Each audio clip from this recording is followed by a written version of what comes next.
মা এত দয়ালু রে, কাউকে বলে না। 3 দিন পর্যন্ত না খায়া মা বেডিং পাথর সব গোটে টুটে নিয়ে স্বামীর কবরের পাশে যে কান্দি বলে, স্বামী গো, প্রতিদিন ফজরের নামাজ পড়ি তোমার জন্য দোয়া করছিলাম। গো স্বামী, তোমার কবরের দিকে দেখলে আমার কত মনে হয়, এই সন্তানের কাছে থাকতে পারি না, তোমার কবর আর জীবনে আর দেখতে পারবো না। স্বামী গো, চলে গেলাম, এই কুসন্তান জন্ম দিয়ে গেছে, এই কুসন্তানের চাকরি টাকা খেয়া আল্লাহর ইবাদত আর আমি জীবনে করতে চাই না। স্বামীর কবরের পাশে সালাম দিয়ে কাঁদতে কাঁদতে বুড়িমা চলে যায়, আর জীবনে বাঁচবো না, জঙ্গল পাহাড় শহরে মরে থাকবো, এইরকম কুসন্তানের বেটার কাছে আশীর্বাদত করবো না। চলে গেল বুড়িমা, 2-3 মাস হয়ে গেল। হঠাৎ করে বেঈমান অফিসার রাস্তা দিয়ে যায় গভীর রাত্রে, হঠাৎ করে দেখে আলেমদের ওয়াজ নসিহত। অফিসার জীবনে আলেমের ওয়াজ শুনে নাই, ওই দিন 10টা মিনিট দাঁড়াইয়া শুনলো কি আলেমরা ওয়াজ করে। ওই সময় আলেম ওয়াজ করছে, ভাই রে, আল্লাহ বলছে আমার ইবাদতের পরে ওয়া বিল ওয়ালিদাইনি ইহসানান, তুমি তোমার মা বাবার সঙ্গে সৎ ব্যবহার করো। আল্লাহ বলছে তোমার মাকে, তোর বাবাকে তোর কথাটা দাঁড়ায়। আল্লাহ কোরআন বলছে কুল্লে হুমা কাউলান কারিমা, এমন কোন কথা বাক্য বলিও না তোর কথাটা দ্বারা তোর মা বাবা যাতে কষ্ট পায় না। এই হাত দিয়ে যদি কষ্ট পায়, এই হাত তোর জাহান্নামের আগুনে জ্বলবে। তোর বাবা যদি হাত দিয়ে কষ্ট পায়, তোর জাহান্নামে জ্বলতে হবে। অভিযোগ শুনতে শুনতে আর সহ্য করতে পারে নাই। হায়রে কি করলাম আমি, 1-2 মাস আগেই লাঠি দিয়ে মা কোবাইলাম। অভিযান দৌড়ে যাচ্ছে রে, আসি বলনার পা 2টা ধরে বলছে, হুজুর এই বয়ান আর করেন না হুজুর। কে বেটা, আমি 2 মাস আগে আমার হাত দিয়ে মাকে লাঠি কোবাইছিলাম। হুজুর আমার হাত যদি জাহান্নামে যদি যাই, জীবনের কি মূল্য? হুজুর তোমার পা ধরে বলি গো, দোয়া করে দাও আমার হাত যাতে, শরীর যাতে জাহান্নামের আগুনে জ্বলে না। মওলানা বলছে রে বেটা, আমার পা ধরা তো দূরের কথা, সারা বিশ্বের আলেমের যদি পা ধরে কাঁদে, তোর মা যদি মাপ না দে, আল্লাহ কোনদিন মাপ দিবি না রে বেটা। যাক, আমার পা ছাড়ি দিয়ে রে, তোর মা যদি বাঁচি আছে তাড়াতাড়ি আমার মতন করি একবার তোর মার পা 2টা জড়ো করি যদি ধরতে পারিস, তোর মা যদি মাফ করে দেয় রে বেটা অফিসার, পৃথিবীর কোন আলেমের দোয়া আর লাগবে না। অভিযোগ কানতে কানতে বাড়ি থেকে চলে গেল। বাড়িতে বিবিকে ডাক মারে, বিবি দরজা খুলে দাও। বিবি বলছে স্বামীকেও দরজা ধাক্কা মারলে খুলে যাবে। স্বামী আজকে মাথার বিষ, শরীরের ব্যথা, উঠতে পারি না। ফ্রিজে ভাত আছে, সবজি আছে, মাছ আছে, ডাল আছে, যা আছে পাপড় আছে, নিয়ে খান। আজকের জন্য আমি তোমাকে ভাতের থালি দিতে পারবো না। কন্ত বাবা এইরকম ডিজিটাল নারী আছে কি না? আছে না? এরাও স্বামী পাতা নিয়ে খাবার পান না। হাব্বা জান আমার শোনার চানা লাস্টের মধ্যে অফিসার দেখলো মা যখন অন্যায় করেছি, বিবি যখন উঠবে না, ভাতের থালি একটা নিয়ে ফ্রিজের সামনে যা ভাত বাড়লেন, নিজে কান্দে, আর সবজি নেয়, মাছ নেয়, মাংস নেয়, ভাজা নেয়, আর বলে আল্লাহ আমি যে মাকে বলি অফিসে গেছিলাম, আজকে 3 মাস ধরে মাকে আমি দেখি না, আজকের ভাতের থালি একটা আমি খানা খাবো না। এই ভাত আমার হাত দিয়ে মার মুখে দিয়ে আমার মার পা 2টা ধরি আমি মার কাছে ক্ষমা নিয়ে নেব রে। ভাতের তালটা সাথে পারে মার রুমে চলিয়ে গেলেন। মা গো, দরজা খুলি দে রে মা, আমি তোর খুব সন্তান মা, আমি একটা তোর জাহান্নামী সন্তান মা, আমি অপরাধ করেছি মা, দরজা খুলি দি মা, দরজা খুলি দে। মা তো শুনে দেয় না, মা তো ঘরত নাই। যখন দরজাটা ধাক্কা মারলেন, দরজা খুলে গেলেন, দেখে খালি চোখে পড়েছে রে, মার ঘরে কিছুই না। মা কেন ঘরে নাই? আবার এক রুমে চলে গেলেন, মা করে ডাকালেন, দরজা ধাক্কা মারলেন, দরজা খুলে মা নাই। এমন করে ভাই সব জিজ্ঞাসা করলেন, কোন রুমে মা ঘুমাই নাই। লাস্টের মধ্যে বিবির কাছে ভাতের থাল ধরে গেলেন, বিবি সত্যি করি বল, মোর মাটা বাড়ির কোন নম্বর রুমে ঘুমায়? বিবি আমি আজকে কোন কথা মনে করলেন গো বোকা স্বামী? আমার কথায় যেদিন আপনি লাঠি দিয়ে তোমার মা কোবাইছিলেন, বিছনায় তোমার মা কাঁদছিল। 3 দিন পরে তোমার মা না বাড়ি থেকে চলে গেছে গো স্বামী। আজি কতদিন হয়ে যায় তোমাকে আমি কোনোদিন বলি নাই। তোমার মা বাঁচি আছে কিনা মরেছে আমি নিজে বলতে পারবো না। অভিযান বাঁধের তালি দিয়ে কান্দি বিবির কাছে কয়েক খোদার কসম করে বললাম, বিবি রে যতদিন বেঁচে থাকবো রে বিবি, কি করি চাকরি, কি করি বাড়ি, ও বিবি রে এই মাঘ আমি তোর জন্য সব হারাইলাম। এই যে চুরি কসম করে নিয়ে বললাম, যতদিন এই মাকে বাড়ি আনতে পারবো না অতদিন এই বাড়িতে আমি প্রবেশ করবো না। চুরিটা হাতে নিয়ে মা মা করে তাকায়, মা গো আমি এত ভুল করছি মা, তুই কোন জায়গায় আসো রে? দিন চলে যায়, রাতে আসি যায়, মারা ডাক ভোলে না। গেতে গেতে দিন গেল, 15 দিন 20 দিন গেল, মা নাই। কানতে কানতে বিচারে পাগলের মতো হয়ে গেল। লাস্টের মধ্যে মা জঙ্গলের মধ্যে যা টাকায়, মা ও মামা তুমি অমর হয়ে থাকো, মোর জীবনের তরে তুমি মা মইরা গেলে কান্দব নিশারাতে।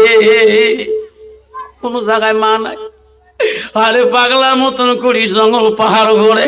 এমন সময় অফিসার দেখে বিশাল একটা বাড়ি দেখা যায়। মনে করলো এই বাড়িতে পর্যন্ত মাছ যদি পায়। বাড়ির চতুর্দিকে খবর নিল, কোনো জায়গায় মা নাই। তার পিছনে দেখে একটা ভাঙা ঘর। উনি মনে করলো এই ঘরটা দেখিয়ে যায়। অফিসার ওই ঘরের মুখে রওনা হইলেন। এমন সময় একটা আওয়াজ অফিসারের কানের মধ্যে পড়ে। কে বা দোয়া করি বলছে, আল্লাহ যেদিন থেকে আমার সন্তান আমার লাঠি দিয়ে কোবাইছে, আল্লাহ সেদিন থেকে আমি দাঁড়ে নামাজ পড়তে পারি না। আল্লাহ সেদিন থেকে বসি বসি তাহাজ্জুদ পড়ি, ওয়াক্ত নামাজ পড়ি। আল্লাহ আমার বসি থেকে ইবাদত তুই কবুল করবি কিনা? অফিসার বলে, রে কে ফিরে আমার মতন করে মা কোবাইছে রে? আস্তে আস্তে ওই ঘরের দরজায় দেয়া ভাঙা ঘরের ফুটে দিয়ে দেখে, হায় রে আসল মা ওই ঘরের ভিতরে খালি মাটিতে সেজদা দেয়। আমার মায়ের তো হচ্ছে রে,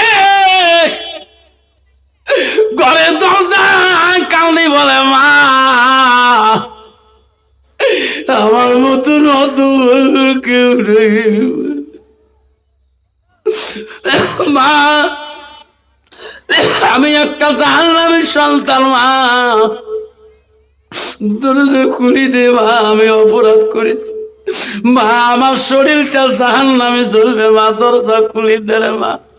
মা দোয়া শেষ করি বলে, রে কে রে? আমার মা করি এই দেশে আমাকে মা করে ডাকে। এমন একটা কুলঙ্গ বেটা জন্ম দিছি, সেই বেটা তো এই দেশে আছে। আমি কোন দেশ আসলাম আমার সন্তানের মতন করে আমাকে মা করে ডাকে। বুড়িমা দরজার একটু ফুটে দিয়ে দেখে ওই বেঈমান সন্তান হাতে একটা ছুরি নিয়ে আমার মা কয়, মা মনে মনে ভাবল, রে এই খবর কেমন করে জানলো? মনে হয় বৌমা বুঝা পাঠিয়ে দিছে ছুরি নিয়ে। আজকে বোধ আমার কান্নাটা দুখণ্ড করে যাবে রে। হে বেটা আর জীবনে দরজা খুলে দেব না। ওই দিন যদি বুঝতাম তুমি আমাকে কবে নাঠি দিয়ে কবাবা, ওই দিন আমি প্রথম দিন দরজা খুলে দিতাম না। আজকে তুমি বউয়ের কথা চুরি নিয়ে আসছো, হাজারো যদি মা করি ডাকো আমি কোনোদিন এই দরজা আর খুলে দেব না। ছেলে ডাকতে ডাকতে পাগলের মতো হয়ে গেল। লাস্টে বলে, আল্লাহ আমার মা আমাকে মাফ করবে না আল্লাহ। এমন একটা ডাক দিয়ে হাতের ছড়ি ফেলে দিয়ে মা করে চিৎকার দিয়ে খাড়া জমিনে পড়িয়ে গেল। মা বহুক্ষণ পর্যন্ত দেখলো আর ডাকে না কেন। মা ভাঙা বেড়া ফুটিয়ে দিয়ে দেখি রে চুরি এক জায়গায় বেটা এক জায়গায়, ছেলের মুখ দিয়ে গোল্লা বেরোতেছে। মা দেখলো রে পড়া কেন মুখ দিয়ে গোল্লা ছুটি রে, ছেলে কেন কাফা কবি করতেছে। আমার মনে হয় আমার বৌমা বেঈমান বৌমা বোধা বিষ খয়ে পাগলা মানে পাঠিয়ে দিছে রে আল্লাহ। আমি মা থাকতে আজকে আমার সন্তান চলিয়া যাবে আল্লাহ। আমি আজ চুরি ভয় করি না। মা দরজাটা ধাক্কা দিয়ে খুলি, দৌড়ে যা ওই সন্তানকে বুকের মধ্যে টানি নিয়ে বলে মানি আর কামা করে। ও মানি কি হলো তোমার? বাবা তোর মুখ দিয়ে কেন বা ফেনা বেড়েছে? বাবা তুই আমার আগে সারি যাস না বাপ, আর একটা বার আমার মা কর বাবা। আমি তোর চুরির ভয়ের চোটে আমি দরজা খুলি দেই, আর একটা মা করে ডাকবা। আমি সব ডাকের আওয়াজ আমি একবারে সরে দেব। ওই সন্তান তোকে আর নাই। মা কাঁদে মৌলা দরবারে মৌলা রে আমার কলিজাকে তুই আমার ভিক্ষা দিয়ে দে। কেউ কান্দিনি প্রসবে কালে কিন্দিছিল শুধু তোমার মা। মায়ের দিলে কেহ ব্যথা দিও না। এমন করে পা ধরলেন। সন্তানকে আনাইয়া দেখে রে মা মা বুকের মধ্যে নিয়েছে রে। ওই সন্তান ঠিক করে দিয়ে মার পা দুইটি এমন করে জড়ো করে ধরলো। মা তোর পা দুইটি মোর বুকের মধ্যে দেবা। মা আমি জাহান্নামে পুরি ছাই হয়ে যাব মা, যতক্ষণ আমাকে মাফ করবি না রে মা অতক্ষণ তোর পা আমি সরিয়ে দেব। মা আমাকে না যদি মাফ করে দাও মা, এই যে চুরিটা দিলাম মা, এই চুরি দিয়ে আমার কাল্লাটা দখণ্ড করবি, নাহলে আমি তোর পা ছাড়িয়ে দেব। মাকে ধরে রে মার মতো পৃথিবীর আপনজন নাই গো। বেটারে আমার এইভাবে পাও ধরছিস কেউ? বাবা আমি তো মাফ করে দেব, আমাকে পা ছাড়িয়ে দাও মা রে। বেটা তুমি ভুল করছো দেখি এইভাবে পাও ধরছো। আমি তোর কাল্লা কাটি দিয়ে আমি বাঁচতে পারবো না। রক্ত মাখা শরীরে মা ডুবিয়েছিল ঘরে। হৃদয়ের গোপন জিনিস মা মুখে দেয় তোলে। নবী বললেন এজা মাতালেল ফানো ইয়ালকাতাল হুয়ালাহু। নবী বললেন মানুষের মৃত্যুর পরে বুখারী হাদিস সব আমল বন্ধ হবে। রাসূল বলল ইল্লা মিন সালাসাতিন, তিনটা আমল বন্ধ হয় না। নবী এক নম্বর বলল সাদাকাতুল জারিয়া আলমিহি আনতা পাহু বিহি আওলাদুন সালিহুন ইয়াদুলাহু।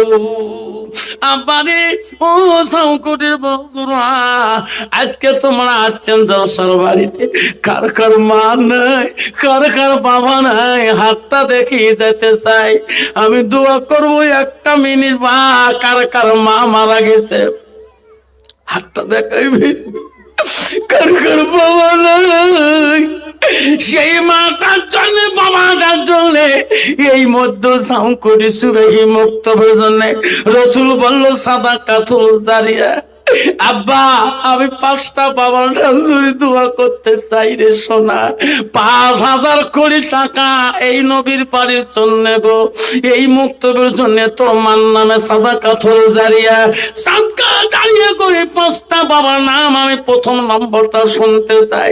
হুজুর আমার মা নাই বাবা নাই হুজুর, আমি 5,000 টাকা এই সুবহি মুক্তবের জন্য সাদকা করে দিলাম। রসুল বলছে সাদাকাতুল জারিয়া, যারা দুনিয়ার বুকে মা বাবার নামে দান খয়রাত সাদকা করে দেয় পৃথিবীর সব আমল বন্ধ হবে। রসুল বুখারীতে বলো ইল্লা মিন সালাসাতি, 3টা আমল কবরবাসীর জন্য বন্ধ হয় না। সর্বপ্রথম নামটা শুনি, তারপর বলবো অফিসারকে মা মাফ করে দেয় কিনা, মার কাছে মাপ পাইয়া উনি জান্নাত পাবে কিনা। আমি 1 মিনিটে শেষ করে দেব বাবা। তার আগে আমি 5টা বাবার নাম, সর্বপ্রথম 5,000 টাকা এই মুক্ত চলার জন্য আব্বা, এই মাদ্রাসার চলার জন্য বাবারে, তোমাদের সাদকা তোমাদের দান করা না হলে এই দিনই প্রতিষ্ঠানটা আলোকিত বন্ধ হয়ে যাবে। সেই জন্য আমি তোর মার জন্য দোয়া করব। আমার পরবর্তী প্রধান অতিথি আব্দুল ইবনে নোমানী ভাই দোয়া করবে, তারপরে পীরে কামেল আবুল কাসেম ভাই দোয়া করবে। শোনারেক, আমি সর্বপ্রথম একটা বাবার নাম ধরে দোয়া করতে চাই। 5,000 টাকা এই মুক্তবের জন্য। মা নাই বাবা নাই, দাদা নাই দাদি নাই, জীবনে কোনোদিন ওই মা পাবা না, দাদা পাবা না, দাদি পাবা না, বাপটাকে পাবা না। 5,000 টাকা যদি ওই মাটা বাবা তার নামে সাদকা করে দাও, আল্লাহ কোনোদিন তো গরিব বানাবে না। আসেন বাবা, একটা বাপ 5,000 টাকা একটা বাবার কাছে চাইলাম, আজকে দিতে না আবার নামটা লিখে দিয়ে যাবেন হুজুর। এই মুক্তবের জন্য আমার মার নামে সাদকা হিসেবে আমি 5,000 টাকা হুজুর ওয়াদা দিয়ে গেলাম। হুজুর দোয়া করবেন হুজুর, মোর মা চিরকালে হারাছি হুজুর, আমার আব্বা নাই হুজুর, আমার দাদা একটা এত আদরি ছিল।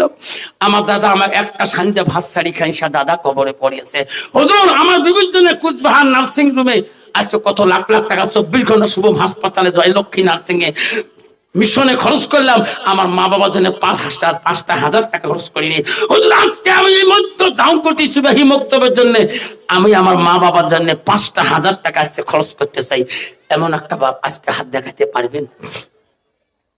একটা বাপ হাত দেখে আমার সাথে মোলাকাত করে যাবেন, আমি দোয়া করব 1 মিনিট তার নামে। একটা বাপ আসবেন, একটা বাপ আজকে দিতে না পারেন কমিটির খাতায় নাম লিখে দিয়েবেন। আমার মহব্বতে মোল্লাম মোহাম্মদ আলী ভাই মোল্লা সাহেব আপনার নামটা লিখবে, আমি আধা মিনিট দোয়া করে দেব। একটা বাপ 5,000 টাকা। একটা বন্ধু যদি দেন, একটা মা বোন তরফ থেকে যদি স্লিপ পানিয়া দেন, মা বলে না আজকে তোর মা নাই, মা তোর বাবা নাই, মা তোর স্বামী জন্মের কালে কবরে চলে গেছে। মা রে তুমি যত 3 তলা 2 তলা থাকো না কেন, আসল স্বামী তোমার কবরে। মা ওই স্বামীটার জন্য 5,000 টাকা যদি সাদকা দিয়ে দাও, তোমার স্বামী কবরে শুয়ে শুয়ে জান্নাতে হাওয়া পেয়ে থাকবে। আমি একটা বাবা সংকুটির মধ্যে সংকুটির বন্ধুগণ, আজকে একটা বাবার নাম শুনি চাই গো, এলাকার প্রধান নেতা, এলাকার চাকরিওয়ালা একজন বাবার কাছে আমি 5,000 টাকা নাম শুনে দোয়া চাই। একটা বাবা যদি দেন হুজুর আমি 5,000 টাকা দেব, একটা নাম শুনি আমি দোয়া করতে চাই 5,000 টাকা। আব্বারে 5,000 দিতে পার না, উঠবেন না বাবা, বেয়াদবি হবে।